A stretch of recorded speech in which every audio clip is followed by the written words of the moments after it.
الإسلام ديني ومحمدا رسول الله.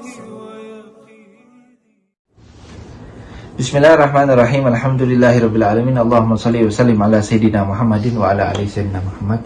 Alhamdulillah, pada kesempatan kali ini kita melanjutkan kajian kita tentang kitab Adabul Islam.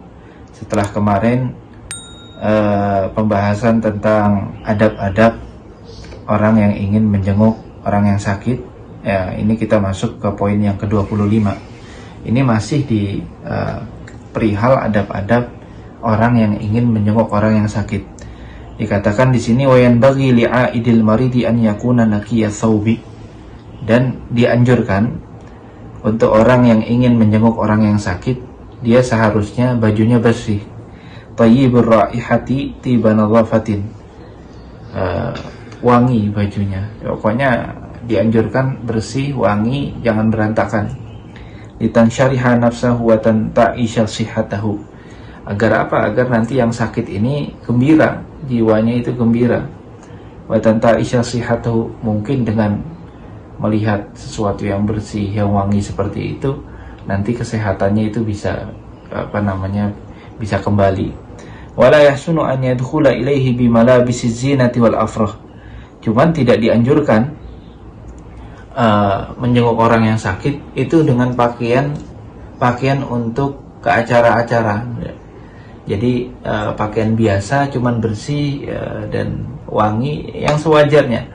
Jangan kita masuk ke atau menjenguk orang yang sakit, kita pakaian-pakaian untuk acara-acara, untuk ya, itu tidak dianjurkan karena nanti bikin dia sedih.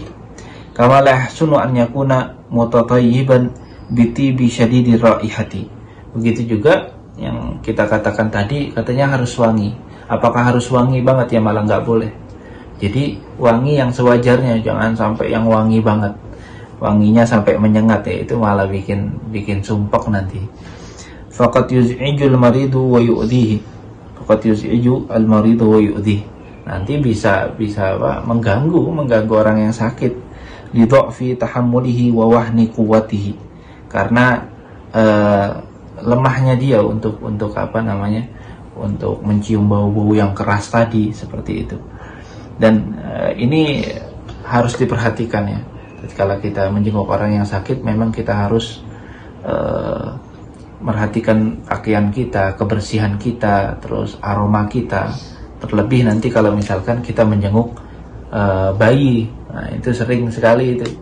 Kita kalau menjenguk ada saudara kita atau kerabat kita atau siapapun dia, misalkan dia baru melahirkan, terus kita ingin menjenguk bayinya, hendaklah kita ini bersih, tangannya bersih, keadaan kita bersih, terus kita jangan seenaknya megang bayi itu, karena kadang orang tua itu nggak mau langsung dipegang bayinya sama orang lain, karena orang tua takut orang lain itu tidak bersih dan lain-lainnya, dan itu tidak apa-apa. Memang hak kita untuk menjenguk itu ya hanya untuk memberikan kabar gembira, untuk memberikan memberikan ucapan selamat kepada orang tersebut. Jadi nggak harus muluk-muluk, harus gendong dan lain-lainnya. Ini sangat penting. Wa yanbaghi lil 'aidi an la yukhbirul marida aw yatahaddatsa indahu bima yaghummuh. Dan juga dianjurkan bagi orang yang menjenguk, dia tidak mengabarkan orang yang sakit ini dengan kabar yang membuat orang tersebut sumpek, kepikiran jadinya. Nah, itu nggak bagus. Min khabari tijaratin khasarat lahu fiya sababun ausilah. Misalkan yang sakit ini dia punya usaha jualan, terus tiba-tiba kita datang, kita mengatakan, oh ini jualan Anda ini sedang ada kerugian. Nah, ini nggak bagus, bisa bikin sakit orang tersebut. Audzikru maitin, atau memberikan kabar ada yang meninggal. Nah, itu nggak bagus juga. Nggak bagus, itu ya bisa bikin nambah sakit. Au khabarin radiin limarid, atau kita memberikan kabar yang buruk bagi orang yang sakit. Jadi dia lagi sakit, kita ziarahi, terus kita mengatakan, tahu nggak ada orang yang sakit tuh sama kayak antum, ini besoknya wah, ini lebih bahaya. Jadi nggak boleh seperti itu. Au nahwu dzalika mimma yukaddirul maridu au yuhzinuhu au yu'thiru ala sihhatihi au syu'urihi. Pokoknya apapun yang bisa membuat perasaannya ini jadi kotor, perasaannya ini jadi nggak enak, perasaan jadi sumpek, malah bikin nambah sakit. Ini nggak boleh kita berikan kabar seperti itu. Sehendaknya kita kasih tahu yang enak-enak, kita kasih tahu yang kabar-kabar gembira, kita support terus, kita motivasi terus agar dia semakin semangat seperti itu. Wala yanbaghi lil aidi an yastakhbira an maradil maridi istikhbara mutaqassin. Fa inna dhalika taqassi min al-aid la yanfa'ul marid illa an yakuna tabiban lahu ikhtisas bi maradihi. Begitu juga di antara adabnya orang yang menyenguk ini, jangan nanya-nanya ke orang yang sakit tentang penyakitnya. Pertanyaannya itu seakan-akan kayak meneliti, menanyakan secara detail, sakit itu ini apa? Itu apa maksudnya? Ini hubungannya enggak seperti itu enggak baik. Cukup kalau misalkan kita ingin bertanya tentang sakitnya apa, dijawab ya udah. Kita doakan mudah-mudahan. Makanya Rasulullah SAW itu sering kalau ada seorang sahabat itu mengadu kepada beliau sedang sakit, Rasulullah pasti mengatakannya tohur insya Allah. Maksudnya enggak apa-apa insya Allah, seperti itu. Kecuali dia dokter, ya. Kalau dokter memang harus bertanya apa keluhannya, apa sebabnya, seperti itu. Wala yanbaghi lil 'aidi an yushira 'ala al-maridi bidawa'in wala bighada'in qad kana nafa'uhu huwa. Nah, ini penting juga. Dianjurkan juga bagi orang yang menyenguk itu jangan sok-sokan memberi kabar. Dia misalkan orang yang sakit lagi di rumah sakit, terus kita kasih kabar, oh kemarin ana minum ini sembuh, oh kemarin ana makan ini sembuh. Itu manfaatnya bagi diri dia sendiri. Bagi orang yang menyenguk itu kan belum tentu itu manfaat bagi yang sakit gitu. Siapa yang tahu, mungkin itu hanya kebetulan, mungkin itu cocoknya sama si tubuh si fulan yang lain tidak cocok, seperti itu.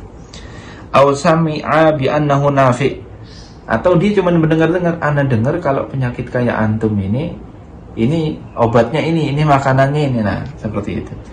Fa inna dzalika rubbama hamalal marid bijahli aw li shiddati ma bihi an yasta'milahu. Karena nanti kalau seorang yang sakit itu kita kasih kabar seperti itu, nanti yang sakit itu pasti mencoba-coba karena dia memang nggak tahu, karena dikasih kabar dia pikir temannya ini amanat, dia percaya, akhirnya dia memakai obat tersebut atau makanan yang dianjurin tersebut. Fayadurra bihi wa yufsida 'ala at-tabibi 'amaluh. Nah, akhirnya tatkala dia makan obat tersebut atau makanan-makanan yang dianjurkan tadi, nggak taunya malah nambah parah sakitnya. Dan dokter yang sudah lebih tahu untuk menangani anak tersebut atau orang yang sakit tersebut jadi nambah bingung lah, ini kok antum menikah makan apa? Oh, saya tadi dianjurin sama teman saya menjenguk saya makan ini, padahal makanan tersebut mungkin dilarang sama dokter, seperti itu. Warubbama kana dzalika sababan li halakil marid. Mungkin itu naudzubillah min dzalik menjadi sebab untuk nambah parahnya seorang yang sakit itu, sakitnya nambah parah. Seperti itu. Wala yanbaghi lil 'aid an yu'aridu at-tabib bi hadratil marid. Dan tidak bagus ya untuk orang yang menyenguk itu menentang dokter di hadapan orang yang sakit, itu nggak bagus. Idza lam yakun min ahlil ilmi wal ikhtisas, selagi dia bukan dokter. Kalau dia dokter juga ya dia paham, sama-sama paham, ya boleh-boleh aja. Ini kalau dia nggak paham kok menentang, seperti itu. Fayuqi alil maridi syakka fi ma wasafahu tabib. Soalnya nanti kalau misalkan kita menentang dokter, itu nanti si orang yang sakit itu jadi ragu, diobatin sama dokter terus dia ragu. Nah, ini kan nambah nggak manfaat, seperti itu. Mudah-mudahan kita selalu diberikan taufik dan hidayah oleh Allah Subhanahu wa taala untuk selalu menjalankan adab-adab di dalam Islam dengan baik dan istiqamah. Wassallallahu ala sayyidina Muhammadin wa alihi wasallam walhamdulillahirabbil alamin.